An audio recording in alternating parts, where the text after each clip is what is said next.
Alright, wanted to show you what I've got accomplished today.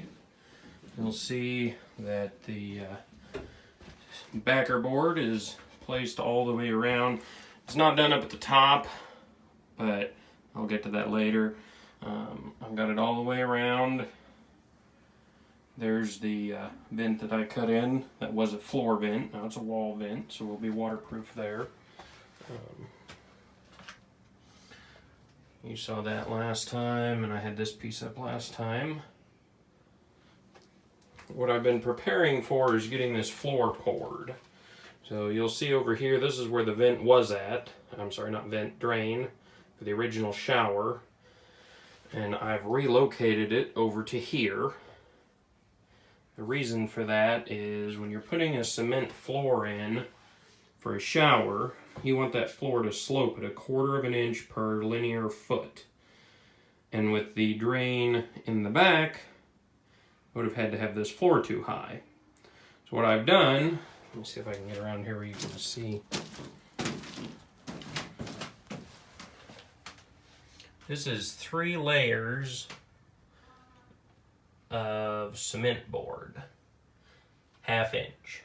So that puts me up 1.5 inches.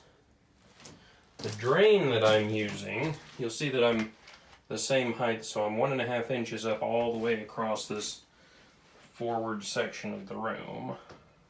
I'll put a transition in here so it will even out, but I'm 1.5 inches up.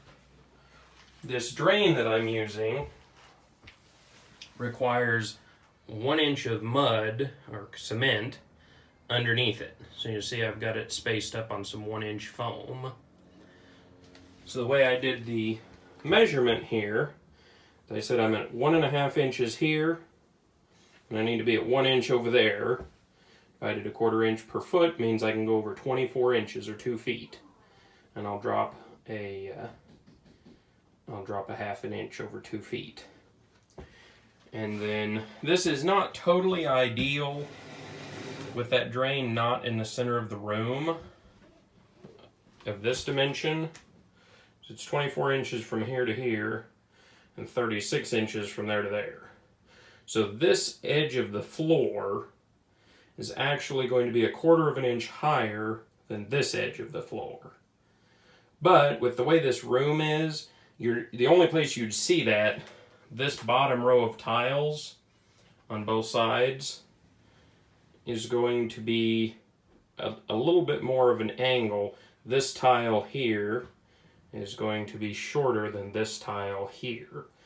But I don't believe you'll ever be able to see it once this room is done, because you can't stand back and see that line.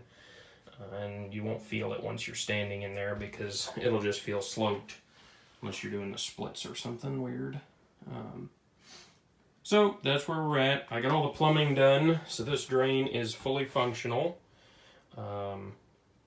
It's got this big wide rim on it so that I can put the mud underneath it and it'll support itself, and then put waterproofer over it. So that's why it has such a large flange. Here I've got the grate that goes in it. You can see what that'll look like. And that's going to go sort of there. And you see I get the dark one, so it will match my tile. So this floor is ready to pour. You probably noticed there's mesh down there. I put in some steel mesh I'm going to place in that cement floor to reinforce it so it doesn't crack. And then also I put underneath that a piece of plastic. Now my plan on this shower is to go over the whole thing with a liquid waterproofer. So this is actually going to be totally waterproof on top of the cement board, so here.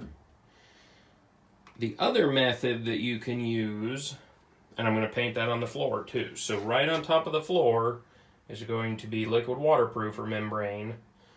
It'll make that totally waterproof. Water can go through the tile and the grout and the mortar, but then it'll hit that waterproofer and go to the drain. The other option for this type of shower is I could have waterproofed behind everything.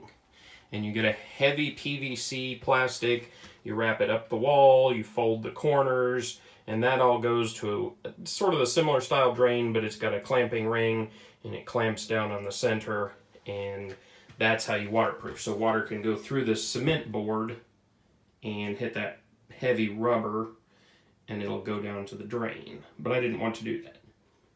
Now the reason I'm saying all this, what I don't want to do is mix the two systems. Because if you put the heavy rubber on the outside and waterproof it there, and then you paint liquid waterproofer on the inside, you've actually created a pocket. And if any moisture gets in there, it never comes out.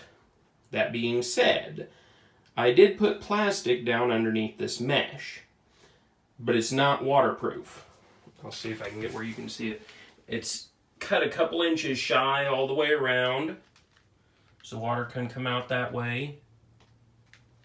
And then over there where I patched the floor, I just screwed a board underneath the existing subfloor, which leaves me about this is 1/2 inch subflooring, so it's going to leave me a 1/2 inch hole there, which is fine. It'll pack full of cement, no worries. But I don't want water to collect there, so I went ahead and made a big cut in the plastic there.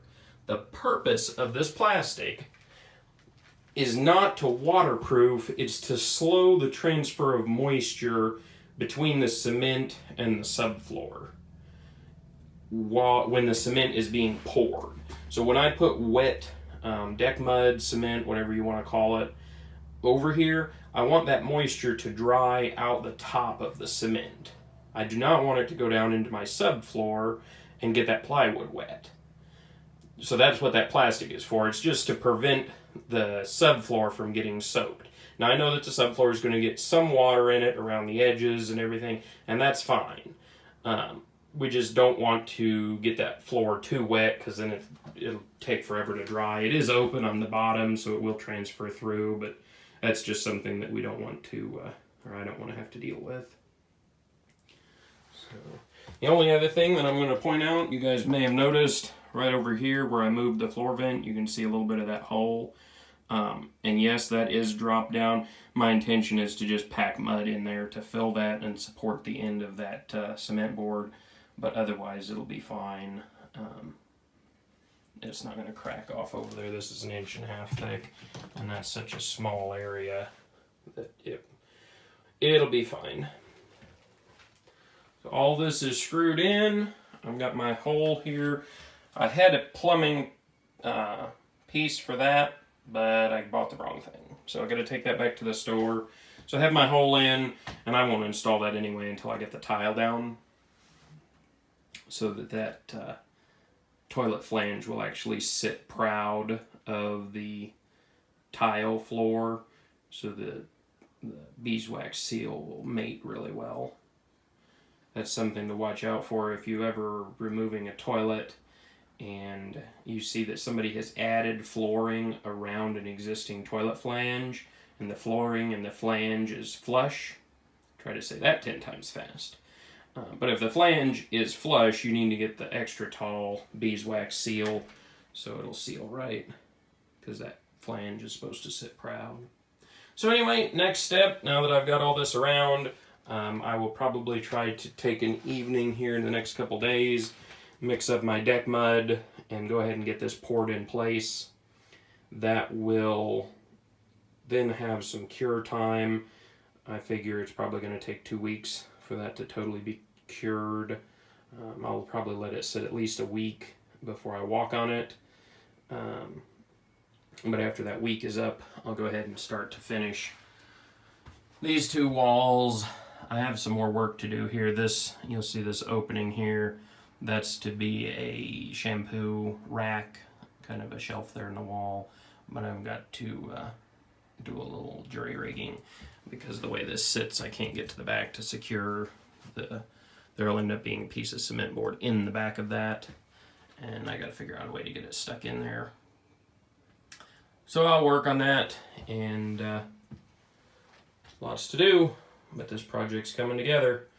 So that's all for now.